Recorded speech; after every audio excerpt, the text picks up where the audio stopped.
Good morning. नमस्कार। आप सभी को सादर प्रणाम। आज जो आपके बीच में वीडियो अपलोड किया जा रहा है, उपलब्ध कराया जा रहा है, वो जो आस्था आईएएस से जुड़े हुए जो बीपीएससी 64th इंटरव्यू देने वाले लोग हैं, उनके द्वारा व्हाट्सएप ग्रुप पे, चूँकि इस सप्ताह में हमने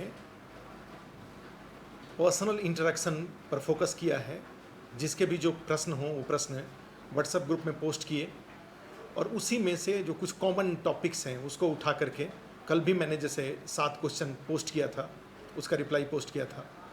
आज चारों व्हाट्सएप ग्रुप में जो हॉबी को लेकर के जो क्वेश्चन पोस्ट किया गया है, टॉपिक किया, जैसे बताया गया है कि मेरा हॉबी, अपना हॉबी कैंडिडेट ने बताया है और उस पर किस तरह के क्वेश्चन पूछे जाएंगे, ये उनका मुख्य क्यूरी है। उसी प्रोसेस में आज हमने ये सोचा कि अब व्हाट्सएप ग्रुप पे जाके हर आदमी को एक एक करके, वैसे पहले भी हमने जो क्लास के दौरान या इवन मॉक के दौरान, मॉक इंटरव्यू के दौरान, जिसका भी पहला मॉक इंटरव्यू हुआ, उस पहले मॉक इंटरव्यू में जैसे हमने पहले my experience of mock interview हमने उसमें पोस्ट किया था कि फर्स्ट मॉक हम कभी भी कॉस्मेटिक और फॉर्मेलिटीज़ नहीं करते। उसमें हमारा मेन पर्पस यही रहता है कि आप के बायोडेटा के जो डिफरेंट एरियाज़ हैं, जो 5 पार्ट हैं बायोडेटा में, जिस पे बीपीएससी में मुख्य रूप से बीपीएससी में इंटरव्यू में फोकस किया जाएगा। फिर से रिपीट कर देता हूँ, आपका ग्रेजुएशन, पोस्ट ग्रेजुएशन के सब्जेक्ट, आपका ऑप्शनल, आपका हॉबी, आप कहीं जॉब करते हैं और फिर करंट अफेयर्स। ये जो 5 पार्ट हैं, 5 टॉपिक्स हैं आपके बायोडेटा से रिलेटेड, इस पर आपसे क्वेश्चन पूछे जाएंगे। तो उसमें मैंने पहले भी बता रखा है कि फर्स्ट मॉक जब हम लोग लिए तो उसमें हमने हर कैंडिडेट से प्रश्न की बौछार उनके ऊपर करी। प्रश्न की बौछार का मतलब ये हुआ कि उसका उद्देश्य यही था, उत्तर पाना उसका उद्देश्य नहीं था। उसका उद्देश्य यही था कि भाई आपके बायोडेटा के जो ये 5 कंपोनेंट्स हैं, उसमें किस तरह से आपसे क्वेश्चन पूछा जा सकता है, आपके दिमाग पे वो इम्प्रेशन आए और फिर आप उसके अकॉर्डिंग अपनी प्रिपरेशन करें। ग्रेजुएशन के जो सब्जेक्ट हैं, या आपके ऑप्शनल हैं, या हॉबी हैं, या जहाँ पे आप जॉब करते हैं, ठीक है, या फिर आपका जो कंटेम्प्ररी इशूज़ हैं, उससे किस तरह के क्वेश्चन पूछे जाएंगे। हमने यही हम लोगों का मेन फोकस था। जो पैनल में बैठे हुए लोग थे, हमने आपस में यही डिस्कस किया था कि इस बार आंसर देने का विकल्प, अवसर कम दिया जाए। ठीक है, जैसे कोई क्वेश्चन हमने पूछ दिया और 2-3 मिनट वो बोल रहे हैं और चुपचाप हम पूरा अपना कप का चाय ख़त्म कर लिया, ये पहले मॉक में नहीं करते हैं। पहले मॉक में हम लोग एकदम से जो सही आंसर अगर बोल रहे हैं तब भी नहीं सुनते हैं और गलत आंसर बोलते हैं तब भी नहीं सुनते हैं। उनके ऊपर क्वेश्चन की बौछार करते हैं, जिससे कि उनको कम से कम ये इंप्रेशन, ये अपने प्रिपरेशन का एक रोड मैप उनको मिल जाए। और उसके बाद भी मैंने देखा कि व्हाट्सएप ग्रुप में काफ़ी लोगों ने उसी तरह के प्रश्न दोबारा पोस्ट किया। आज एक महीना करीब 12 दिन हो गया, 12-13 दिन हो गया इंटरव्यू का रिजल्ट आए हुए, और अभी भी कई लोग क्वेश्चन ये पूछ रहे हैं कि भाई मेरे पर्टिकुलर विषय से किस तरह के क्वेश्चन पूछे जाएंगे, हॉबी से किस तरह के क्वेश्चन पूछे जाएंगे, या मेरे जॉब से किस तरह के क्वेश्चन पूछे जाएंगे। अभी भी कई लोग इस तरह के क्वेश्चन पूछ रहे हैं। हो सकता है कि वो देर से ज्वाइन किए हों, और या फिर जो मोबिसाला ऐप है उस पर जो भी क्लासेस पोस्ट किया गया है, मॉक इंटरव्यू पोस्ट किया गया है, उसको उन्होंने नहीं देखा है। अदरवाइज अगर कोई कैंडिडेट अगर हॉबी से रिलेटेड अगर उस पे जाके, ऐप पे जा करके, चूँकि पहले हमने बताया कि कोई भी कैंडिडेट का जब मॉक इंटरव्यू हो रहा है तो शुरू में जब उनसे ये पूछा जा रहा है कि अपने आप अपना परिचय दें, तो उसमें ये 3-4 बातें तो उनसे हम ज़रूर ही पूछ लेते हैं। भाई आपका ग्रेजुएशन का सब्जेक्ट क्या है, आपका पोस्ट ग्रेजुएशन अगर आपने किया है, आपका ऑप्शनल क्या है, आपका हॉबी क्या है। तो उस 30 सेकेंड में ही तो पता चल जाता है कि उस कैंडिडेट का मॉक आपसे रिलेटेड है कि नहीं। अगर आपके विषय से कॉमन है या उनका हॉबी आपका हॉबी दोनों का एक ही है, तो आप उसको एक बार, उस मॉक को एक बार देख लीजिए। उसमें बहुत तरह के क्वेश्चन पूछे गए हैं सारे लोगों से। कुछ 2-1 लोग हो सकता है कि उनसे नहीं पूछा गया हो, अदरवाइज मैक्सिमम लोगों से हम लोगों ने कोशिश करी थी कि पूछें। फिर भी अभी भी क्वेश्चन आ रहा है, लेकिन मैं सोचता हूं कि मैं ये इसलिए इस वीडियो को बनाने का हमारा उद्देश्य यही था कि मैं एक ही बार में सारे जितने हॉबी रिलेटेड इंडिविजुअल जो क्वेश्चन आता है उसको एक साथ सेटल कर दूं। और हॉबी निश्चित रूप से आप जब बीपीएससी में जाएंगे तो इंटरव्यू देने के लिए, तो आपसे पूछा जाएगा आपका ग्रेजुएशन का सब्जेक्ट, पोस्ट ग्रेजुएशन, कोई स्पेशल एकेडमिक आपके पास डिग्री है, आपने जैसे जेआरएफ है, नेट है, या फिर आपने पीएचडी, इस तरह की बातें। और सब उससे जो आपके बायोडाटा से रिलेटेड सारे क्वेश्चन उसमें एक पूछा जाएगा कि जब आप खाली होते हैं, भाई आपके पास कोई काम नहीं होता है, तो आप जैसे लीजर पीरियड में आप कौन सा काम करते हैं, कुछ इस पढ़ाई के अलावा या अपने ड्यूटी के अलावा भी कुछ करते हैं, जिसको कि सो-कॉल्ड हम लोग हॉबी बोलते हैं, कि कुछ करते हैं ऐसा, तो वहाँ पे ज़रूर आपसे वो पूछेंगे और आपको उसका जवाब देना पड़ेगा।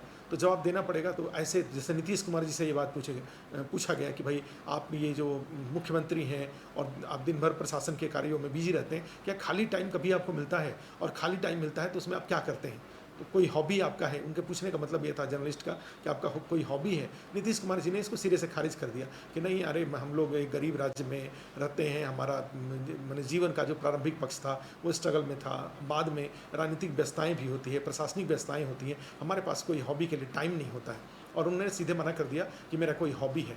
आपसे उम्मीद की जाती है कि आप इस तरह से मना नहीं करेंगे, आप कुछ बताएंगे कि हाँ खाली टाइम में मैं जब भी, और हर आदमी कुछ ना कुछ करता है, ऐसा नहीं है कि नहीं करता है, करता है, बस उसको आप शेप नहीं दे पाए हैं, उसको आप आइडेंटिफाई नहीं कर पाए हैं, या स्पेशली उस पर फोकस नहीं किए हुए हैं।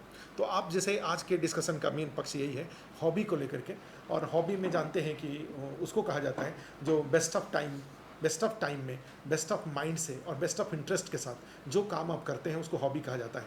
और एकदम बिल्कुल लीजर, कोई तनाव नहीं है, कोई टेंशन आपके पास नहीं है, ठीक है। उसके बाद उसमें एकदम कूल माइंड से आप हैं, जैसे गाना ही सुनना है, कोई आपने गज़ल लगा दिया, कोई पुराने गाने आपने लगा दिया, किसी को नए गाने पसंद है, आपने गाना, बिल्कुल लीजर पीरियड में है, बिल्कुल खाली टाइम पे है, दिमाग से बिल्कुल शांत हैं, ठीक है। और उसके बाद जो आप बिल्कुल फ्री हैं, तो हमने कहा कि हॉबी का मतलब ये हुआ कि ऐसा काम जो आप बेस्ट ऑफ टाइम में सब काम करने के बाद बेस्ट ऑफ माइंड से बिल्कुल पीसफुली और बेस्ट ऑफ इंटरेस्ट के साथ एकदम दिल लगा करके जो काम आप करते हैं उसको हॉबी कहा जाता है। और निश्चित रूप से इन 3 विशेषताओं के साथ अगर आप कोई काम करते हैं और उस पर आपसे कोई क्वेश्चन पूछा जाए और आप उसका जवाब ना दें, तो निश्चित थोड़ा सा उनको अजूबा लगता है कि भाई जो काम ये बेस्ट ऑफ इंटरेस्ट के साथ काम करते हैं और उसमें कुछ नहीं जानते हैं, तो फिर जो सामान्य ड्यूटीफुल तरीके से जो काम किए होंगे उसमें क्या अच्छा कर सकते हैं, ये बहुत अच्छा इंप्रेशन क्रिएट नहीं करता है, कम से कम यूपीएससी आईएएस के इंटरव्यू में। लेकिन बीपीएससी में भी बोर्ड चाहेगा कि आपने जो हॉबी बताया उस हॉबी के बारे में आप जानें। अभी जो हम लोगों ने आस्था इसमें जो मॉक इंटरव्यू लिया, उससे जो कुछ कॉमन जो, या मैंने जो व्हाट्सएप ग्रुप पे जो देखा, जिन लोगों ने अपना हॉबी के बारे में पूछा है कि मेरा ये हॉबी है, इस पर किस तरह के क्वेश्चन पूछे जाएंगे, तो मैंने उसमें जो देखा उससे मैंने एक कुछ कॉमन हॉबी शॉर्टलिस्ट किया है, जो कि अधिकांश लोगों ने जिसको प्रैक्टिस किया है, या तो किसी कोचिंग से गाइडेड हैं वो, कि किसी कोचिंग से सोच के आधार पे उन्होंने ये सब हॉबी लिया हो, या हो सकता है कि उनका जेन्युइनली ये हॉबी रहा हो। जैसे उसमें कुछ लोगों का है किचन गार्डनिंग, ठीक है, कुछ लोगों का है क्रिकेट, माने स्पोर्ट्स में, क्रिकेट में, चेस में, कबड्डी में, या इस तरह के कुछ लोगों का है स्पोर्ट्स, इंडोर स्पोर्ट्स या आउटडोर स्पोर्ट्स के बारे में उनका हॉबी है, जब भी वो फ्री होते हैं तो इस तरह का बैडमिंटन खेलना, ये भी कुछ लोगों ने हॉबी में मैंने देखा। उसके बाद है जैसे कुछ लोगों का है पुराने गाने सुनना, कुछ लोगों का है पिक्चर देखना, मूवी, पैरेलल मूवी देखना, या पिक्चर देखना, शॉर्ट मूवीज़ देखना, ये उनका हॉबी है। उसके अलावा जाएंगे तो कुछ लोगों का डायरी राइटिंग है, कुछ लोगों का कुकिंग है, कुछ लोगों का सुडोकू सॉल्व करना उनका है हॉबी है, जो पजल्स वगैरह होते हैं, कुछ लोगों का ट्रैवलिंग हॉबी है, कुछ लोगों का बुक रीडिंग है, कुछ लोगों का नॉवेल रीडिंग है, कुछ लोगों का पोएट्री है, ठीक है, पोएम वगैरह लिखते हैं वो अपनी तरफ से। तो इस तरह से मल्टीपल टाइप्स ऑफ हॉबी हमने देखा। अदरवाइज एक आध दो लोगों का कुछ अलग हो सकता है, लेकिन कॉमन जो हमने पाया, जो क्वेश्चन भी पूछा गया है व्हाट्सएप ग्रुप में और जो मॉक के दौरान भी, तो इसी तरह के यहाँ पे एक क्वेश्चन यही है कि भाई ये मेरा हॉबी है, उस हॉबी पे किस तरह के क्वेश्चन मुझसे पूछे जाएंगे। तो हम लोगों ने, जैसा पहले हमने कहा कि जब आप मॉक के लिए आते हैं, जैसे ही आप बताते हैं कि मेरा ये हॉबी है, तो उस पर हम लोग आपको बहुत सारे क्वेश्चन पूछते हैं, और उस क्वेश्चन का उद्देश्य यही होता है कि आपको पता चल जाए कि आपके हॉबी से आपको किस तरह के क्वेश्चन पूछे जा सकते हैं, और आप उसका रिकॉर्डिंग भी आपको अवेलेबल कराया जाता है, जिससे कि आप जाकर रिकॉर्डिंग देख करके और आप उसके अराउंड जो भी सोर्सेज आपके पास अवेलेबल हैं, कोई बुक्स हैं या इंटरनेट पर या विकिपीडिया में, आप जा करके उन चीज़ों को एक बार देख लें, जिससे कि आप क्वेश्चन अगर पूछा जाए तो आप उसका सही जवाब दे सकें। जैसे मान लो किचन गार्डनिंग की बात करें कि किचन गार्डनिंग हॉबी लोगों का, कई लोगों का है, तो बिहार में चूँकि बहुत घनी बस्तियाँ नहीं हैं और अपार्टमेंट और सोसाइटी चाहे मल्टी स्टोरी बिल्डिंग की वहाँ पे कम है, पटना में भी जाएंगे तो कम है, और बाकी जगहों पे वहाँ पे लोगों का अपना मकान होता है और उस मकान के आसपास में वहाँ पे खाली जगह होता है, ठीक है। तो उस खाली जगह पे वो बागवानी का काम, किचन गार्डनिंग का मतलब यहाँ पे एक सेंस में बागवानी भी है। हाँ, किचन गार्डनिंग में भी का भी सेंस होता है, मैं बता रहा हूँ क्या है वो। तो एक वहाँ पे बागवानी का रिफर रहता है बिहार में जाएंगे तो। और उस खाली जगह पे, अपने घर के साथ जो खाली जगह है उस पर वो विभिन्न प्रकार के फसलों की खेती करते हैं वो। एक ये हुआ।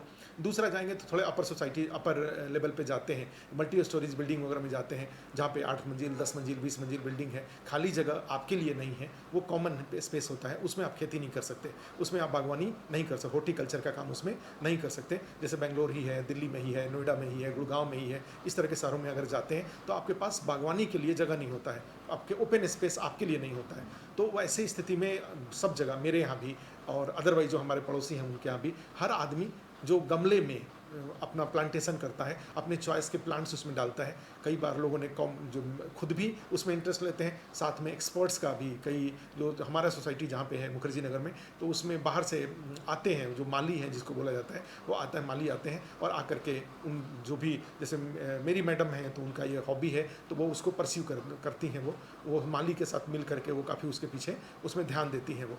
कई लोगों के साथ है, खुद भी उनका अपना ही एक्सपर्टीज़ इस तरह का है और उन्होंने एक्सपर्टीज़ डेवलप कर लिया है और वो उसमें जा कर के।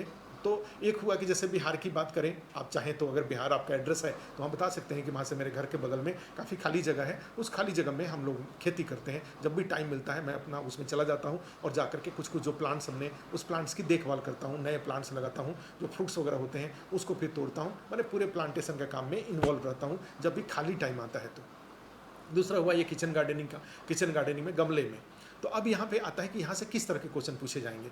तो उसमें ये आता है, भाई सबसे पहले पूछा जाएगा कि ये किचन गार्डनिंग में आप किस तरह का आपका किचन गार्डनिंग का, ये किचन गार्डनिंग का कंसेप्ट क्या है बताइए। तो आप बताएंगे कि वहाँ से इस तरह के गार्डनिंग के लिए खाली जगह की ज़रूरत नहीं होती है, ज़मीन की ज़रूरत नहीं होती है, गमले में ही, छोटे गमले, बड़े गमले में हम अपनी चॉइस के प्लांट्स उसमें लगा देते हैं और उसमें उसको फिर यहाँ से किचन गार्डनिंग का आपका सेंस ये है, ठीक है। दूसरा उसमें आता है कि आप बताइए अभी तक आपने किस किस तरह के प्लांट्स आपने लगाया।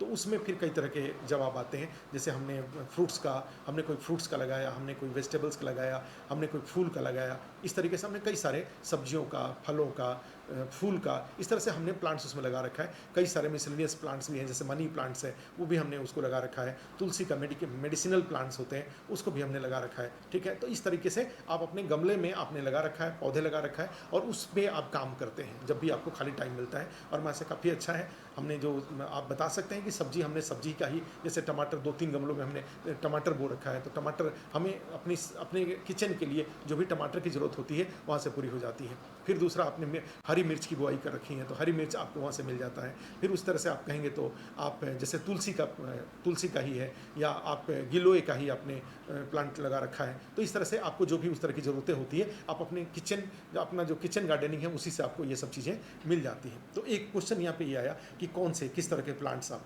फिर उसमें वो प्लांट्स के अंदर भी जा सकते हैं कि प्लांट्स में कुछ बताइए कि जैसे मेहंदी का आपने प्लांट्स लगाया है तो उसका बोटानिकल नेम क्या है, ठीक है। कोई दूसरा प्लांट्स आपने लगा रखा है तो उसके साथ उसमें आप फर्टिलाइज़र के रूप में क्या क्या यूज करते हैं, ऑर्गेनिक फार्मिंग करते हैं या फिर आप केमिकल फर्टिलाइजर्स यूज़ करते हैं। ऑर्गेनिक में जाते हैं तो भाई आपके बायो फर्टिलाइजर्स का कुछ का नाम बताइए। उस प्लांट्स में कौन कौन सी बीमारी लगती है, उस बीमारी को दूर करने के लिए अगर आपने कुछ उपाय कर रखा है तो वो उपाय बताइए, ठीक है। कौन कौन सी दवा पेस्ट कंट्रोल के लिए, कौन कौन सी, जैसे नींबू का ही आपने लगा रखा है, नींबू पर कौन सी बीमारी होती है, उस बीमारी को दूर करने के लिए कौन सा आप मेडिसिन यूज करते हैं। तो इस तरह के इसमें क्वेश्चन आ सकते हैं। अब इसी में आता है, फिर थोड़ा सा और आगे बढ़ते हैं भाई कि इससे क्या आपको बेनिफिट मिलता है, और एक एडमिनिस्ट्रेटर के रूप में ये किचन गार्डनिंग का से जो एक्सपीरियंस आपको मिला है कैसे वो हेल्पफुल होगा। तो आप जानते हैं कि इसके बहुत फ़ायदे हैं। एक फ़ायदे ये होता है कि भाई ये स्ट्रेस रिलीज करता है, एक तरह से घर का जो एटमॉस्फेयर है, माहौल है, उसमें पॉजिटिविटी रखता है, ठीक है। चूँकि आप उसमें पानी डालते हैं, उसके लिए केयर करते हैं, किसी के लिए केयर करते हैं आप, ठीक है। तो वो केयर जो आप करते हैं तो उसमें केयरिंग, स्ट्रेस, तनाव मुक्त होते हैं आप उसमें काम करने से। स्ट्रेस, घर में जो बच्चे होते हैं उन बच्चों को आप बच्चों के साथ एक प्लेस ऑफ इंटरटेनमेंट भी होता है, एक मनोरंजन का भी, उससे पानी डलवाते हैं, उससे और कई सारे हेल्प लेते हैं। तो बच्चों को एक तरह से इंगेज करने में भी सहायता करता है। ठीक है, तो उस तरह के तरीके से जाएंगे तो इसके बहुत सारे आपकी कई बार जो सब्जी वगैरह आप बोते हैं तो उससे फूल वगैरह बोए हुआ है तो अपने पूजा वगैरह में डेली फूल की ज़रूरत होती है तो वो आपको मिल जाता है। कई बार पैसा बचाने में भी हेल्प करता है ये कि भाई जो सब्जियां वगैरह हैं उस मुझे फ्रेश सब्जियां खरीदने की ज़रूरत नहीं होती है, मैं अपनी ज़रूरत के अनुसार मैं अपनी चॉइस का प्लांट्स चॉइस के जो फ्रूट्स वेजिटेबल्स हैं वो मुझे प्राप्त हो जाते हैं। तो इस तरीके से आप इसका एडमिनिस्ट्रेटर के रूप में मान लीजिए ये रोल होता है कि कहीं भी अगर आप जहाँ पे ऑफिस आप है वहाँ पे प्लांटेशन कर सकते हैं, वहाँ पे लोगों को पॉजिटिवली इंगेज कर सकते हैं, वहाँ पे जो भी फैमिलीज़ हैं उसको इंगेज करके कुछ सब्जियों का उत्पादन में भागीदारी करा सकते हैं। ठीक है, और फिर उससे उनकी ज़रूरतें पूरी हो सकती हैं। जो लोग हैं उनको प्रमोट कर सकते हैं, इंकरेज कर सकते हैं और उससे वो सब्जी के लिए बाहर में जो उनकी डिपेंडेंसी है वो ख़त्म हो सकती है। ठीक है, जो वेस्टलैंड है जो कई बार खाली ज़मीन है उसका उपयोग करने के लिए आप लोगों को मोटिवेट कर सकते हैं।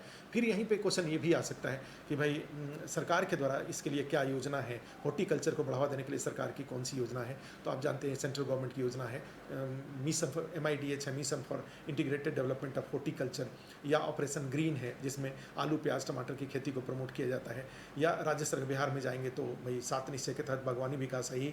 इनके अलावा जाएंगे तो जल जीवन हरियाली है, तो हरियाली के क्रम में भी ये आपको आप इस तरह के प्लांट्स अपने आसपास में बड़े पैमाने पे प्लांट्स लगा करके पड़ोसियों को मोटिवेट करके आप अपने यहाँ इकोलॉजी एनवायरनमेंट को भी ठीक रखने में हेल्प करते हैं। वो कई बार जैसे दिल्ली जैसे शहर में जहाँ पे बहुत ज़्यादा पोल्यूशन है, अगर घर में अगर आपने किचन अपने बहुत सारे प्लांट्स लगा रखा है, वो प्लांट अच्छा अगर है तो फिर आपको घर में एक तरह से एयर प्योरिफिकेशन का भी वो काम करता है। ठीक है, तो इस तरीके से ये किचन गार्डनिंग है, उस पर आपसे बहुत तरह के क्वेश्चन पूछे जा सकते हैं और आपको उसके लिए अपनी तैयारी करके रखनी चाहिए। वो धीरे अगर और थोड़ा आगे बढ़ते हैं तो फिर फूड प्रोसेसिंग पे भी जा सकते हैं, उसके लिए सरकार की योजना क्या है, या एग्रीकल्चर में भी जा सकते हैं, एग्रीकल्चर के लिए जो भी सरकार की योजनाएं हैं और उसमें ये जो आपका एक्सपीरियंस है उसको आप कैसे मान लीजिए अपने एरिया में एग्रीकल्चरल डेवलपमेंट में आप इसको कैसे यूज करेंगे। किसान को मोटिवेट करने के लिए 100 किसानों को इकट्ठा करके अगर आपको मोटिवेट करने की ज़रूरत पड़े तो आप कैसे उनको मोटिवेट करेंगे। तो ये किचन गार्डनिंग और बागवानी, ठीक है, दोनों आप बागवानी भी बोल सकते हैं, आप किचन गार्डनिंग भी बोल सकते हैं। बागवानी में मुख्य रूप से ये हुआ कि आपके घर के बगल में जो जगह खाली है उसमें, और किचन गार्डनिंग में होता है कि भाई उसके लिए ज़मीन की ज़रूरत नहीं होती है, जो गमले वगैरह हैं उन गमले में ही अपने चॉइस के पौधे की बुआई करके फिर उनकी देख रेख करते हैं और जो भी आउटपुट होता है वो आपको प्राप्त होता है, जो बेनिफिट्स होते हैं वो आपको प्राप्त होते हैं। तो एक ये गार्डनिंग में फिर कई बार उसमें एक बात ध्यान रखेंगे टेक्नोलॉजी वगैरह के लेवल पे कि कौन सा बीज जेनेटिकली मॉडिफाइड सीड्स, तो जेनेटिकली मॉडिफाइड सीड्स के बारे में भाई किसके द्वारा इसका अप्रूवल दिया जाता है, उसी में हॉर्टिकल्चर क्या है, हाइब्रिडाइजेशन क्या है, ट्रांसजेनिक प्लांट्स क्या होते हैं, ऐसे ऐसे कई तरह के क्वेश्चन उसमें आएंगे, आपको ध्यान रखना चाहिए, माने बायोटेक्नोलॉजी का उपयोग करना। दूसरा जो इसमें जाएंगे जैसे हॉबी में खेल का जैसे है, तो खेल में स्पोर्ट्स में जाते हैं तो जनरली मैंने देखा है कि काफ़ी लोगों ने क्रिकेट को एक हॉबी के रूप में देखा है, क्रिकेट खेलना या क्रिकेट मैच को देखना। तो अब उसमें तो कई सारे जैसे जब आप ये जिस दिन आपका इंटरव्यू होगा उसके आगे पीछे कुछ घटनाएं अगर घटी हुई हैं क्रिकेट से रिलेटेड, तो जैसे हम लोग जब पीछे मॉक ले रहे थे तो उसके पहले ही खेल रत्न और अर्जुन पुरस्कार वगैरह आया हुआ था, तो उसमें हम लोग स्वाभाविक रूप से क्वेश्चन पूछेंगे किस क्रिकेट खिलाड़ी को खेल रत्न मिला, किस क्रिकेट खिलाड़ी को अर्जुन पुरस्कार मिला। ठीक है, उसके बाद फिर जाते हैं तो उसी के आसपास में 15 अगस्त के आसपास महेंद्र सिंह धोनी और सुरेश रैना ने संन्यास लिया था, तो उसको लेकर के क्वेश्चन आ गया। फिर उस पर प्रधानमंत्री ने एक दोनों को लेटर लिखा था, उस लेटर के माध्यम से प्राइम मिनिस्टर क्या कहना चाह रहे थे इसके बारे में हम लोगों ने क्वेश्चन पूछ दिया। फिर उसके बाद जाते हैं IPL, जो UAE में IPL हो रहा है तो वहाँ से रिलेटेड क्वेश्चन हमने पूछ दिया। अब इंग्लैंड में जाएंगे तो वहाँ पे पाकिस्तान और इंग्लैंड के बीच में जो मैच हो रहा था तो उसके बारे में पूछ दिया। ठीक है, महेंद्र सिंह धोनी के बारे में किस IPL फ्रेंचाइजी से वो खेलते हैं। ठीक है, ये सब बातें तो एक आ जाता है। उसके बाद उसी समय चेतन चौहान जी का देहांत हुआ था, निधन हुआ था, तो उनके बारे में हम लोगों ने क्वेश्चन पूछ दिया। फिर और थोड़ा टेक्नोलॉजी में जाते हैं तो व्हाइट बॉल रेड बॉल के बारे में क्वेश्चन पूछा, फील्ड प्लेसमेंट के बारे में क्वेश्चन पूछा। ठीक है, लास्ट वर्ल्ड कप जो हुआ था उसके बारे में, जो अगला IPL वर्ल्ड कप कहाँ होना है इसके बारे में, तो जो भी जो हैपेनिंग्स हैं आसपास के कंटेम्प्ररी और प्लस थोड़े बहुत पीछे की बातें भी, तो ये सब कुछ सब आपको उस पर आपसे क्रिकेट से जुड़ा हुआ क्वेश्चन पूछा जाएगा, चाहे वो खेलते हों चाहे आप देखते हों, दोनों के लेवल पे जाएंगे। तो चेस में जा रहे हैं तो चेस भारत में चेस को लेकर के वो जो चेस बोर्ड होता है उसी में कितने ब्लॉक उसमें होते हैं, पता चला कि आप चेस खेलते हैं और आज तक आपने चेस बोर्ड में कितने ब्लॉक होते हैं आपने ध्यान नहीं दिया, तो ये फिर गलत हो जाता है। ठीक है, दूसरा है कि भाई चेस बोर्ड पे कितने टोटल नंबर ऑफ जो उसको कहा जाए जो चेस में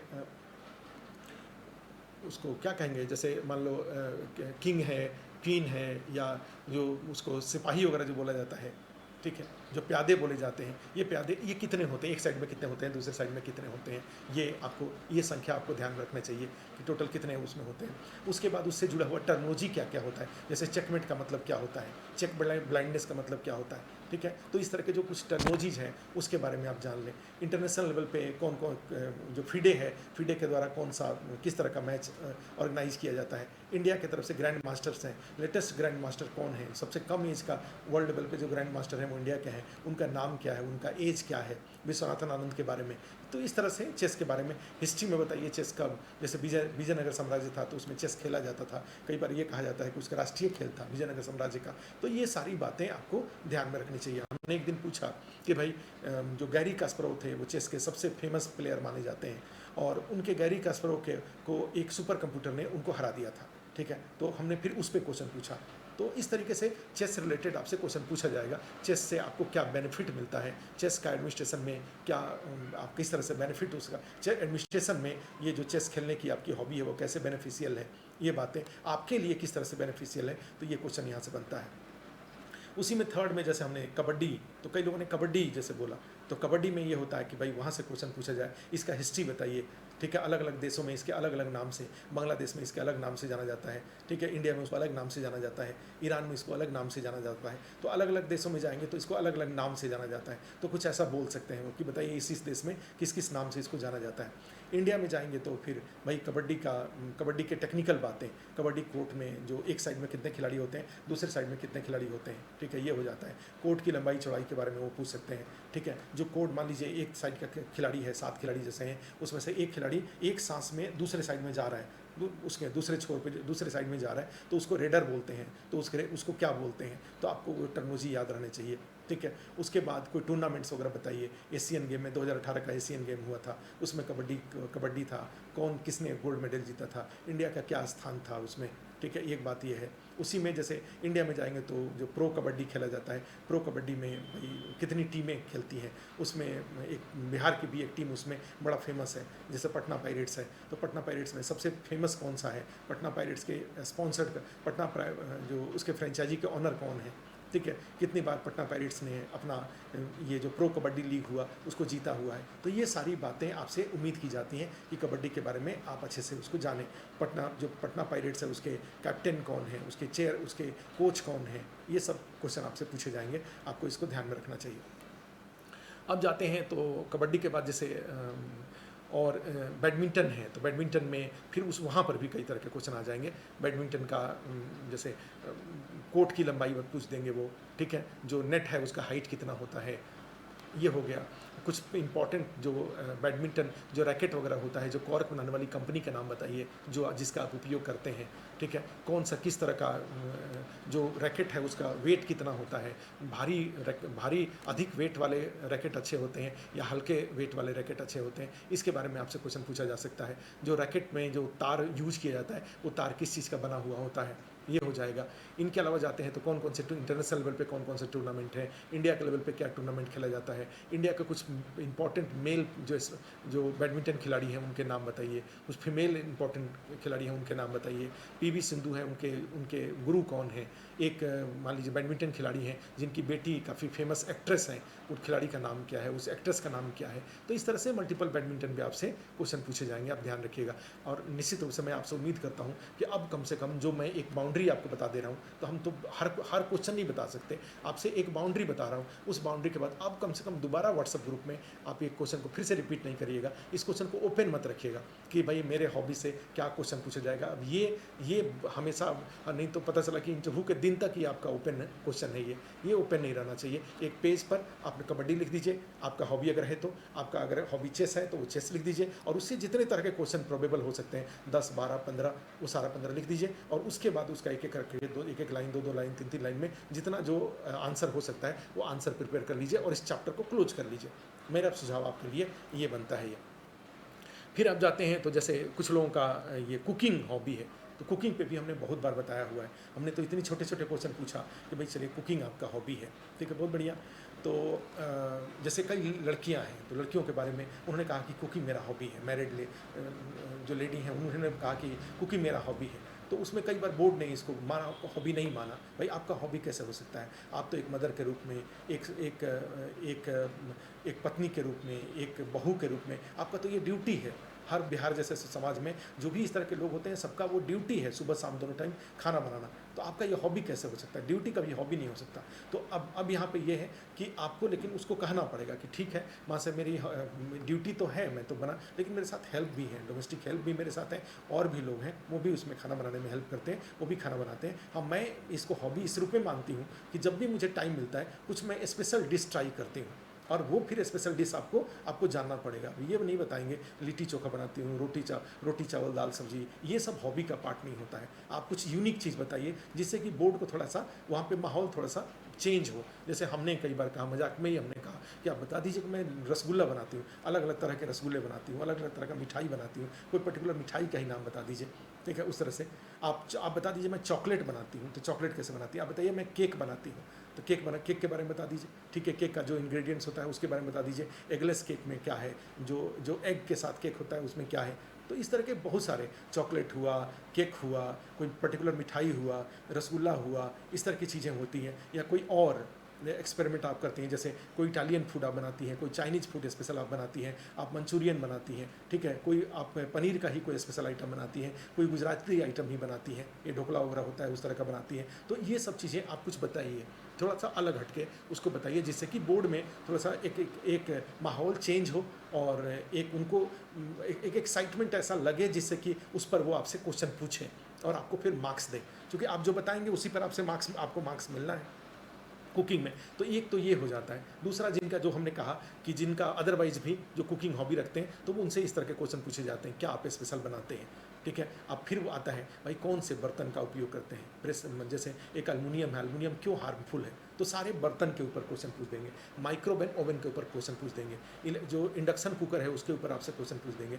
आप जो सिलेंडर एलपीजी सिलेंडर यूज करते हैं उसमें जो एलपीजी की स्थिति है उस पर आपसे क्वेश्चन पूछा जा सकता है। आपसे न्यूट्रिएंट्स वैल्यूज़ पे क्वेश्चन, कितने तरह का खाने में न्यूट्रिशन को या टेस्ट को किसको प्राथमिकता देते हैं, आप न्यूट्रिएंट्स वैल्यू में ही जाते हैं। कितने तरह के न्यूट्रिशन होते हैं, न्यूट्रिशन 2 प्रकार के, पोषक तत्व कितने तरह के होते हैं, 2 प्रकार के होते हैं, मैक्रो माइक्रो क्या होता है ये।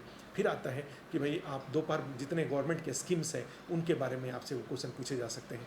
ठीक है, ये सारे तो, और कई सारे प्रैक्टिकल क्वेश्चन भी पूछे जा सकते हैं कि भाई मान लीजिए किसी खाने में नमक ज़्यादा हो गया, आपने जैसे डाला नमक ज़्यादा हो गया, अब नमक ज़्यादा हो गया, सब्जी में ही नमक ज़्यादा हो गया, दाल में ही नमक ज़्यादा हो गया। ठीक है, तो आप उसको नमक को थोड़े से न्यूट्रलाइज करने के लिए आप क्या करेंगे? ठीक है, तो एक तरीका ये हुआ मैं पानी डाल दूँगा, तो ये कुछ नहीं हुआ, ये टेक्निकल बातें नहीं हुई। अब वहाँ पे क्या करेंगे आप? तो इस तरह से भी क्वेश्चन आपसे कुछ व्यवहारिक, कुछ सिचुएशनल क्वेश्चन भी यहाँ पर आपसे पूछा जा सकता है। जितनी सरकारी योजनाएं हैं, दोपहर भोजन योजना से लेकर के, मिड डे मील स्कीम से लेकर के, पोषण अभियान चलाया जा रहा है, आंगनबाड़ी के तहत जो काम किए जा रहे हैं, ये सब पे आपको तैयारी कर लेनी चाहिए। एक एडमिनिस्ट्रेटर के रूप में इसका क्या रोल है, तो फिर वहाँ पे जाते हैं तो एडमिनिस्ट्रेटर आपके दायरे में ही, सारा जन वितरण प्रणाली आपके डोमेन में ही रहेगा, आप उसके अधिकारी होंगे। तो वो क्या होता है, न्यूट्री फार्म क्या होता है, पोषक तत्वयुक्त आहार में क्या क्या इंक्लूड किया जाना चाहिए, दोपहर भोजन योजना का स्टैंडर्ड्स बताइए, जो न्यूट्रिशनल स्टैंडर्ड्स है उसको बताइए। तो ये भी क्वेश्चन आपसे पूछा जा सकता है। पोषण अभियान कब शुरू किया गया था? ठीक है, तो ये सारे मल्टीपल, कुछ कई बार ग्लोबल हंगर इंडेक्स रिलेटेड भी कुछ क्वेश्चन पूछा जा सकता है कि मान लीजिए बिहार की स्थिति या भारत की स्थिति ग्लोबल हंगर इंडेक्स में काफ़ी नीचे है, इसके कारण क्या है? ठीक है, जो चाइल्ड मोर्टालिटी बहुत ज़्यादा है, क्या ये हंगर के कारण है? और हंगर है तो इस समस्या को कैसे आप दूर करेंगे? ठीक है, चूँकि आप यहाँ पे कुकिंग एक्सपर्ट हैं, तो कुकिंग एक्सपर्ट हैं तो वहाँ पे कुछ ऐसे तरीके आप बताएंगे जिससे कि बहुत कम रिसोर्सेज से आप न्यूट्रिशनल रिक्वायरमेंट को आप पूरा कर सकें या उसमें सपोर्ट कर सकते हैं। आप बता सकते हैं कि वहाँ से हमारे यहाँ ट्रेडिशनल जो फूड होते थे वो काफ़ी रिच होते थे, जैसे ज्वार है, बाजरा है, रागी है, जो चावल होता था, चावल को उसका जो चावल को जो उसका पानी निकलता है जिसको माड़ बोलते हैं, तो चावल उसको लोग नमक डाल के चावल मिला के खा लेते थे, उसमें काफ़ी कई न्यूट्रिएंट्स वैल्यूज उसका होता था। तो हमारा जो अभी क्या हुआ कि हम सब कुछ पॉलिश्ड खाने लगे, रिफाइंड खाने लगे, जबकि पहले जो ट्रेडिशनल फूड था। तो इस तरीके से आप कुछ थॉटफुल रिप्लाई करेंगे, आपका अच्छा माना जाएगा। तो कुकिंग वाले में जाएंगे। तो इसके अलावा जाएंगे तो जैसे पुराने गाने हैं, पुराना गाना सुनना या मूवी वगैरह, तो पुराने गाने जब भी कोई बोलते हैं तो वो पूछेंगे ना आपसे कि भाई कौन सा गाना आप सुनते हैं। ठीक है, कुछ गाने को बताइए, किस पिक्चर से है गाना, ये किस एक्टर एक्ट्रेस के ऊपर इसको फिल्माया गया, किसने इसको गाया है, इसका लिरिक्स किसने दिया। ठीक है, ये क्या इसके जो इसके बोल हैं जो गाने में, ठीक है, वो क्या क्या मैसेज देना चाह रहा है, ठीक है, इस तरीके से। तो एक उस पर्टिकुलर एक ही गाने से कई तरह के क्वेश्चन बन जाते हैं, ठीक है, किस राग पर आधारित है ये गाना, ठीक है। तो ऐसे ऐसे अपने पसंदीदा जो गायक हैं उनका नाम बताइए, किसके गाने आपको अच्छे लगते हैं। ये तो कोई अपनी गाना, कोई पर्टिकुलर गाना आपने बताया, कोई पर्टिकुलर गायक आपने बताया, ठीक है, इस तरीके से आपने बताया, कोई पर्टिकुलर लिरिसिस्ट आपने बताया, ठीक है, उनका संगीतकार वगैरह जो होते हैं उनके बारे में आपने बताया, उनका आपको अच्छा लगता है, पुराने में बताया, नए में बताया, ये सब बातें। तो ये केवल गाना माने गाना बस वैसे ही मत बोल दीजिए, उसके बारे में इन डिटेल जान लीजिए। तब कम से कम एक दो गाने, दो तीन गाने के लिए तो आप अच्छे से तैयारी कर लीजिए, उसके सारे जितने डायमेंशंस हैं सब। कभी मान लीजिए अगर बाई द वे बोलते हैं कि गुनगुनाने के लिए, तो आप बोल सकते हैं, अगर गा सकते हैं तो गाइए, लेकिन 2 लाइन गा के। लेकिन अब गाने के लिए उन्होंने कहा तो पूरा गाना कंप्लीट करने की कोशिश मत करिए, बोर्ड को काटने का मौका मत दीजिए। आप क्या करिए, 2 लाइन गा के, जिसका भी कई लोगों का सिंगिंग हॉबी है, तो सिंगिंग हॉबी में कुछ अगर गाने के लिए बोलते हैं तो 2-3 लाइन ही बताइए, क्योंकि 15-17 मिनट का टाइम है। अगर आप पूरा गाना कंप्लीट करेंगे तो फिर उससे आप ही का टाइम खराब होगा। अदरवाइज उनको अगर पूरा गाना सुनने का मन करेगा तो आपको बोलेंगे, आप 2 लाइन गा करके उसको रोक दीजिए। फिर उसके बाद अगर वो बोलते हैं पूरा गाने गाने के लिए तो आप गाइए, अगर वो बोलते हैं कि नहीं पूरा गाना मत गाइए तो आप मत गाइए, उसको रोक दीजिए वहीं पे। तो शुरू में बोर्ड बोले कि अब आप छोड़ दीजिए, इससे अच्छा है कि आप ही खुद ही 2 लाइन गुनगुना करके, उसका मुखड़ा गुनगुना करके आप छोड़ दीजिए। तो गाना गाना और गाना सुनना, तो सुनने में भी हमने बताया, और गाना गाना तो कौन से गाने गाते हैं आप, ठीक है, तो उसमें आप पुराना गाना कोई हुआ तो उसमें भी ये सेम क्वेश्चन उठेगा सारा। कोई आप मान लीजिए जो फोक्स जो सॉन्ग हैं वो आप गाते हैं, जैसे भोजपुरी का कोई गाना गाते हैं, मैथिली गाना गाते हैं, कोई अंगिका से रिलेटेड या कुछ इस तरह के गाने आप गाते हैं, तो उसके बारे में आप बोल सकते हैं। फिर वहाँ पर भी ये गाना किसने लिखा, ठीक है, आपका गाना तो नहीं है, ये गाना किस कारण से फेमस हुआ, ठीक है, कौन इसको गाया था, तो ये सब बातें वहाँ पर भी बनती हैं। तो आपसे होगा, कई लोगों का हॉबी है जो मूवी देखना, पिक्चर वगैरह देखना, जो पैरेलल मूवीज़ वगैरह हैं वो उसको देखना।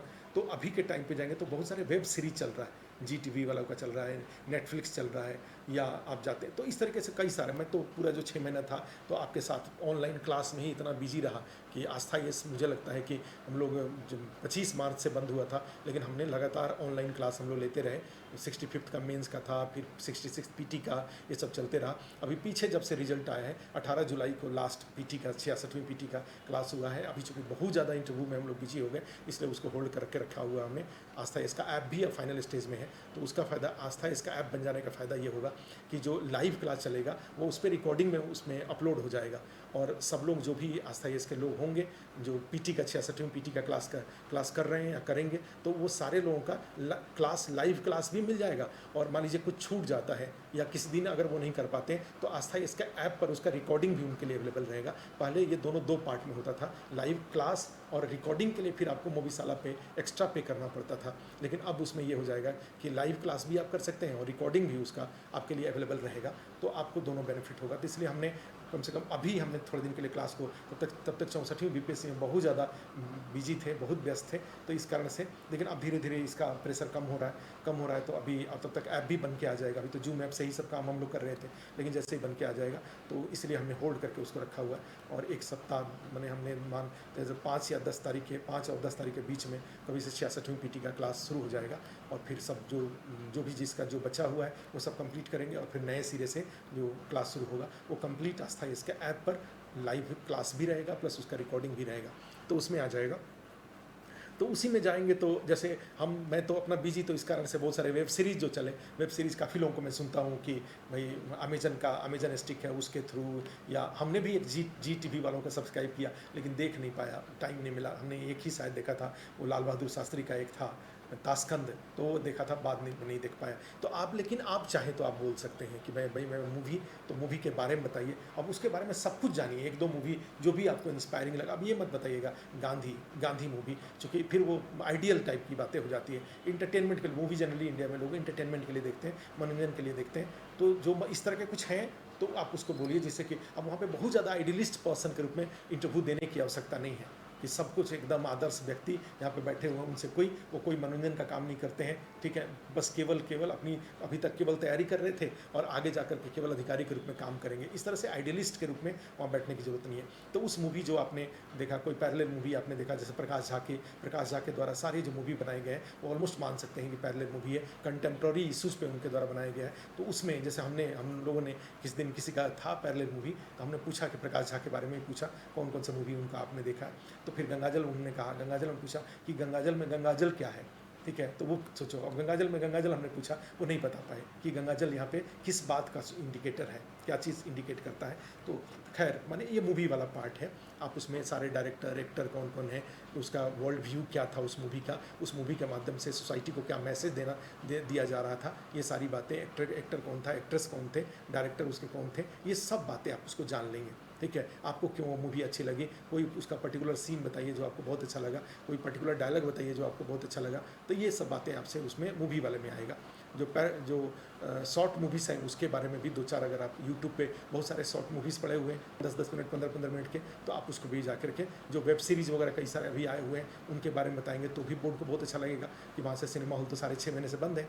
ऐसी स्थिति में कई सारे पिक्चर वेब सीरीज़ पे में लॉन्च हो रही हैं, उस पर उसको रिलीज़ किया जा रहा है। अब प्लस हमने भी जब भी हमें खाली टाइम मिला तो हमने पर्टिकुलर जो वेब सीरीज़ हैं सारे उसका नाम लेकर के, उसमें से जो आपने जो सब्सक्राइब किया हुआ है उस पर आपने कई सारे मूवी देखा, और उस मूवी के बारे में अगर वो कुछ पूछते हैं तो आप इंटरेस्टिंग तरीके से बता सकते हैं, ठीक है। लेकिन हाँ वही बात है कि वो वेब सीरीज़ का नाम बताएंगे, नेटफ्लिक्स बताएंगे, उस पर वो मूवी बताएंगे, 2-3 मूवी बताएंगे, तो बेस्ट तैयारी करके जाइए, क्योंकि वो नेटफ्लिक्स और प्लस वेब से जो पिक्चर है वो उस पर क्वेश्चन जानने की उत्सुकता उनकी बन जाएगी। और आपने इंटेंशनली बोला भी है इसी बात के लिए, नेटफ्लिक्स का इंटेंशनली नाम भी आपने लिया है कि उस पर क्वेश्चन आपसे पूछा जाए, आपने 2-3 मूवी का नाम बताया वो भी आपने इसीलिए लिया है कि वहाँ पर क्वेश्चन पूछा जाए, ठीक है। अनजाने में बिना प्लानिंग के ये सब नाम मत लीजिए, सिंपल सा, फिर पुराना कोई गाना, कोई पुरानी मूवी है उसके बारे में बता दीजिए, उसके बारे में जाने, वो अगर उनको उत्सुकता होगी तो वो पूछेंगे, नहीं उत्सुकता होगी तो उसको जाने देंगे वो, ठीक है। तो इसमें ये आता है। उसके बाद जाएंगे तो कुछ लोगों का जैसे डायरी राइटिंग है, तो डायरी राइटिंग में जाएंगे तो यहाँ पर भी आता है, ये यद्यपि ये रिस्की है, देखो रिस्की, कई बार वो आपको फंसा सकते हैं सिचुएशनल क्वेश्चन में। हम लोग भी बोर्ड में कई बार कि मान लीजिए डायरी में आखिर क्या लिखते हैं आप बताइए, एक डायरी के रूप में कौन सी घटना आप लिखते हैं। आप मान लीजिए बिहार एडमिनिस्ट्रेटिव सर्विस के रूप में सर्विस में आपका पोस्टिंग है और आपने डीएम के साथ पूरे दिन भर डीएम के साथ आप रहे, और उसमें बहुत सारी घटनाएं हुई, बहुत अनप्लीजिंग घटनाएं भी घटी, आप आकर के आपने उसमें डायरी में लिखा, डीएम को पता है कि आप डायरी लिखते हैं, ठीक है। तो उनकी कोशिश होगी किस तरीके से आपके डायरी प्राप्त कर लें, और फिर उससे जैसे विकीलीक्स वगैरह जो हुआ था, तो उससे सारी बातें आप किसके अपने बॉस के बारे में क्या सोचते हैं, उस दिन के घटना के बारे में क्या सोचते हैं, ये सब पता चल जाएगा। मान लीजिए आप मिलिट्री में हैं, आप एयरफोर्स में हैं, आप उसमें हैं, अगर आप डायरी, और वो डायरी किसी को अगर मिल गया तो आप बहुत सारे स्ट्रेटजिकल इन्फॉर्मेशन आपने पब्लिक कर दिया, और ये नेशनल सिक्योरिटी के सामने आपने खतरा उत्पन्न कर दिया, ठीक है। तो इसलिए डायरी राइटिंग तो थोड़ा सा खतरा में है इसमें, लेकिन फिर भी आप लिखते हैं, आप उसको डिफेंड करिए कि मैं जब भी उसमें वो पूछेंगे आपसे कि क्या लिखते हैं, कोई ऐसी घटना बताइए जो आपने लिखी हो और बाद में आपको उसको लेकर के आप सोच रहा हो, या बाद में उस घटना जो आपने उसको लिखा वो कहीं आपको प्रमाण प्रूफ के रूप में, कहीं एक प्रूफ के रूप में आपके लिए काम आया, ठीक है। तो ये इसमें आ सकता है। इंडिया में कुछ इंपॉर्टेंट जो हिंदी साहित्य से रिलेटेड, हिंदी में जो कुछ डायरी राइटर्स हैं ग्लोबल लेवल पे, जो एनी फ्रैंक वगैरह हैं, तो उनकी जो डायरी सेकेंड वर्ल्ड वार से रिलेटेड जो उनका है उसके बारे में तो कुछ ऐसे आपसे पूछे जाएंगे, और आपको उसके लिए तैयार रहना चाहिए। डायरी राइटिंग और जो आत्मकथा होती है उसमें क्या डिफरेंस होता है ये भी आपको पता होनी चाहिए, ठीक है। ये फिर आता है कि इसमें आपका डायरी राइटिंग के बाद एक आता है बुक रीडिंग, और ये ट्रैवलिंग का हॉबी है। तो ट्रैवलिंग में हमने बताया कि ट्रैवलिंग भाई एक आप बताते हैं पर्यटन मेरा यात्रा करना मेरी हॉबी है, तो चलिए ठीक है। फिर एंशियंट टाइम से लेकर के आज तक के जो कुछ इंपॉर्टेंट ट्रैवलर्स हैं उनका नाम बता दीजिए। तो फिर मान लीजिए मेगास्थनीज से ही शुरू करें तो मेगास्थनीज से शुरू करिए, और अभी तक आधुनिक अभी लेटेस्ट कोई आया हो तो उसके उस समय तक बता दीजिए, ठीक है। एंशियंट में भी बहुत सारे आए, चीन से आए, ठीक है। आप उसमें जाएंगे तो उसके बाद यहाँ से इंडिया से श्रीलंका गए, ठीक है। तो अशोक के टाइम पे श्रीलंका गए, उसके बाद चाइना से यहाँ पे जो फायान है, वेनसांग है, इत्सिंग है, वो यहाँ पे आए। उसके बाद जाएंगे तो बहुत सारे मुस्लिम यात्री आए, बहुत सारे यूरोपियन यात्री आए, और उनके बारे में वो आपसे पूछ सकते हैं कि फिर इनका क्या है, कोलंबस के बारे में पूछ सकते हैं, वास्को डी गामा के बारे में पूछ सकते हैं, अमेरिकी वेसुविउस है उसके बारे में पूछ सकता है। तो कई लोग ऐसे हैं जिनके बारे में, जो ट्रैवलर्स हैं, वो ट्रैवलर्स का और उनकी कौन कौन सी इसके बारे में हो सकता है। फिर आप कहीं गए हैं तो वहाँ पे बिहार में कुछ इंपॉर्टेंट पर्यटन स्थल बताइए, कौन कौन से टूरिस्ट प्लेसेस हैं उसके बारे में बताइए। आप इंडिया में कहाँ कहाँ गए, ठीक है, इसके बारे में बताइए। टूरिज्म का को बढ़ावा देने के लिए गवर्नमेंट ऑफ बिहार की कौन सी योजना चल रही है, इसके बारे में बताइए। तो ये कई तरह के क्वेश्चन आपके, अगर ट्रैवलिंग आपका हॉबी है, आप कौन सा मोड यूज करते हैं ट्रैवलिंग के लिए, सेल्फ ड्राइविंग करते हैं या ट्रेन से जाते हैं, हवाई जहाज़ से जाते हैं, या सब यूज करते हैं। हवाई जहाज़ से अगर जाते हैं तो उड़ान योजना है, उड़ान योजना में अब बताइए, मान लीजिए किसी को यूपी में जाना हो तो उड़ान योजना के तहत अभी जैसे कई सारे, बरेली से कई सारे शहरों को जोड़ा गया, चित्रकूट से कई सारे शहरों को जोड़ा गया एयर कनेक्टिविटी उड़ान योजना में। 78 नए टर्मिनल्स को इंक्लूड किया गया है। तो ये सारी बातें उसमें ट्रैवलिंग वाले में आएगा, जो कि आपको जानकारी होनी चाहिए। कुछ इंपॉर्टेंट ट्रैवलर्स हैं, जैसे उनके कुछ एक्सपीरियंस है वो लिखा हुआ है, उस एक्सपीरियंस को आपने पढ़ा है क्या, और उसमें क्या आपको अच्छा लगता है। शंकराचार्य को क्या आप ट्रैवलर मानेंगे, ठीक है, और शंकराचार्य ने ट्रैवलिंग किया तो उससे, तो इस तरह के कई सारे कंटेम्प्रोरी या एक्सटेम्पो क्वेश्चन आपसे पूछा जा सकता है। विवेकानंद कहाँ कहाँ गए, विवेकानंद का के बारे में, ठीक है। तो ये सारे, कोई ट्रैवलर, कोई फेमस ट्रैवलर का नाम बताइए जो आपको बहुत अच्छे लगते हो। माउंट एवरेस्ट पे जाने को क्या ट्रैवलिंग बोलेंगे आप, तो माउंट एवरेस्ट पे बताइए कि इंडिया अभी किस देश का उस पर माउंट एवरेस्ट पर कंट्रोल किस देश का है, ठीक है। और माउंट एवरेस्ट में इतने सारे जो लोग जा रहे हैं तो उससे किस तरह से इकोलॉजी एनवायरनमेंट अफेक्ट हो रहा है, क्या उसको बैन नहीं लगा देना चाहिए। तो ये सारी बातें, या एवरेस्ट, माउंट एवरेस्ट पे जाने से लोगों को क्या हॉबी क्या उनको उससे इंपॉर्टेंस पता चलता है, क्या उनके लिए अच्छा होता है, ठीक है। तो ये इसमें से आ जाता है। फिर लास्ट में अगर ले लें, कुछ लोगों का है कि बुक रीडिंग या नोवेल या फिक्सन। तो अभी परसों जो क्लास थी, तो परसों क्लास में एक मैडम ने ये सारी बातों को बताया था कि नोवेल पे क्या क्वेश्चन आ सकता है, नोवेल को भाई किसने लिखा है, ठीक है, नोवेल में और स्टोरी में क्या डिफरेंस होता है, सब फिक्सन से क्या क्या किस मामले में डिफरेंट होते हैं, ये नोवेल और नोवेला में क्या डिफरेंस होता है। ये सारी बातें एक दिन क्लास में हुई थी और उन्हें बताया था कि किसी इस तरह का आपने अगर कोई नोवेल पढ़ा हुआ है या कोई आपने स्टोरी पढ़ा हुआ है, कोई बुक, तो उसके बारे में बताइए। और नहीं अगर पढ़े हुए हैं तो आप पढ़ लीजिए, अगर हॉबी इस रूप में लिखना चाहते हैं। चेतन भगत के ही जो बुक्स अगर आप बताते हैं तो चेतन भगत का, या कोई और इस तरह से और भी झुम्पा लाहिरी है, अगर उनका आपने कुछ पढ़ा हुआ है, प्रेमचंद का आपने पढ़ा हुआ है, लेकिन हिंदी साहित्य आपका है तो आप प्रेमचंद नहीं बताएंगे, ठीक है, कि आपका हिंदी साहित्य ऑप्शनल है और प्रेमचंद, मैथिली साहित्य ऑप्शनल है और आपने विद्यापति को पढ़ा हुआ है, आपने नागार्जुन को पढ़ा हुआ है, तो ये सब बातें नहीं बनेंगी। फिर आपने जो पढ़ाई के से हट कर के कोई टेक्स्ट, कोई बुक ऐसी, जैसे अभी एस जयशंकर की किताब आई है, क्या आपने उसको पढ़ा है। कोई विनोद राय थे, उनकी किताब थी, क्या आपने पढ़ा। आरबीआई के कई सारे गवर्नर्स हैं, उनकी बुक्स हैं, ठीक है, उसके बारे में, ठीक है। प्राइम मिनिस्टर के ऊपर कई सारे बुक्स हैं, तो उसके बारे में तो आपने क्या पढ़ा है पिछले दिनों में, तो आप बताइए। जो तो उस पर आपसे क्वेश्चन पूछे जाएंगे, किसने लिखा है, ठीक है, किस पब्लिकेशन से इसको, उसके माध्यम से क्या इन्फॉर्मेशन दिया जा रहा है, ठीक है, उसका वर्ल्ड व्यू क्या है, ठीक है, उसमें कोई ऐसे पैरा बताइए, कोई ऐसे चैप्टर बताइए, कोई ऐसा पेज बताइए जो बहुत आपको इंटरेस्टिंग लगा और आपने उसको फोल्ड करके रख लिया।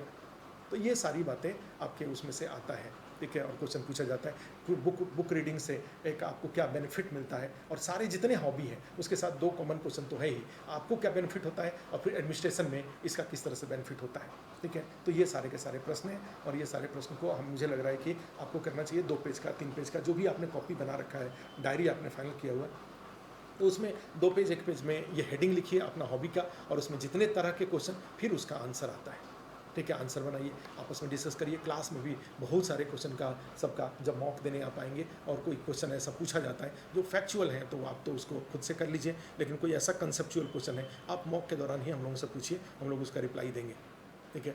लेकिन अब फिर यहाँ से ये सारे हॉबी और इसमें सारे जो क्वेश्चन बनेंगे, वो सारे क्वेश्चन को एक एक करके उस पर रिप्लाई दे पाना मोस्ट डिफ़िकल्ट है। आप अपने स्तर पे भी व्हाट्सएप ग्रुप में आप उसको पोस्ट करिए, कोई उसमें व्हाट्सएप ग्रुप में जो भी होगा आपसे कॉमन कोई होगा उसका रिप्लाई करेगा, समय मिलेगा तो हम लोग भी उसका रिप्लाई करेंगे, ठीक है। तो ये आज की चर्चा हॉबी से रिलेटेड है, और मैं उम्मीद करता हूँ कि इसी पैटर्न पे कुछ लोगों का हॉबी अगर इंक्लूड नहीं हो पाया तो इसी पैटर्न पे अपने लिए इमेजिन कर लेंगे वो कि उनसे ये क्वेश्चन पूछा जाएगा, या फिर जो मॉक दिए हैं तो उसमें हम लोगों ने पूछा ही है, या आगे मॉक देंगे तो उसमें फिर हम लोग पूछेंगे, तो उससे भी उनका अपना बाउंड्री बनने की उनकी भी संभावना इसमें से बन जाती है, और वो फिर वो उनका अपना हो जाए, उससे वो अपना जो टॉपिक उन्होंने कॉपी बना रखा है तो उस कॉपी से उनको आंसर मिल जाएगा, उस कॉपी बना रखा है उसमें क्वेश्चन आ जाएगा, फिर लास्ट में उसका वो एक एक करके आंसर देखेंगे, जितने का आंसर मिल पाया ठीक है, नहीं मिलेगा तो फिर हम लोग से बताएंगे, तो हम लोग उसका उनको आंसर बताएंगे। तो ये चीज़ आज है। अभी भी व्हाट्सएप ग्रुप में बहुत सारे क्वेश्चन, कम से कम हमको लग रहा है कि 100 सवा 100 के आसपास क्वेश्चन पड़े हुए हैं।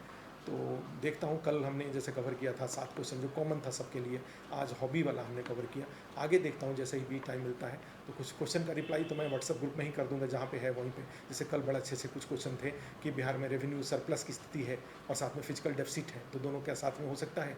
और दूसरा था कि बिहार में कि ये जो प्लान एक्सपेंडिचर है, डेवलपमेंटल एक्सपेंडिचर के लिए पैसे कम क्यों होते हैं जब हम रेवेन्यू सरप्लस की स्थिति में है। तो उसका मैंने जवाब दिया था कि रेवेन्यू सरप्लस और फिजिकल डेफिसिट दोनों एक साथ एग्जिस्ट कर सकता है, दोनों का नेचर अलग अलग होता है। रेवेन्यू जो डेफिसिट है उसमें रिकरिंग इनकम और रिकरिंग एक्सपेंडिचर के बीच का डिफरेंस देखा जाता है, जबकि फिजिकल डेफिसिट में टोटल एक्सपेंडिचर माइनस, ठीक है, जो टोटल इनकम और उसमें से बोरोइंग को हटा करके, जैसे 100 पैसे का एक्सपेंडिचर है, 100 पैसे का इनकम है, लेकिन उसमें 100 पैसे का जो इनकम है उसमें 18 पैसा, 15 पैसा, 20 पैसा उधार से है, तो उधार को हटा देंगे और तब जो इनकम बचेगा उसको इस एक्सपेंडिचर में से घटाएंगे और तब जितना आएगा वो आपका फिजिकल डेफिसिट होता है। तो दोनों साथ साथ हो सकता है। और रेवेन्यू सरप्लस होता है तो सरप्लस वाला पैसा फिर प्लान एक्सपेंडिचर के लिए खर्च होता है, और बिहार में खर्च हो रहा है। बिहार में जैसे plan expenditure non plan expenditure का जो रेशियो है वो जैसे प्लान एक्सपेंडिचर का 49.95% है और नॉन प्लान एक्सपेंडिचर का 50.05% है,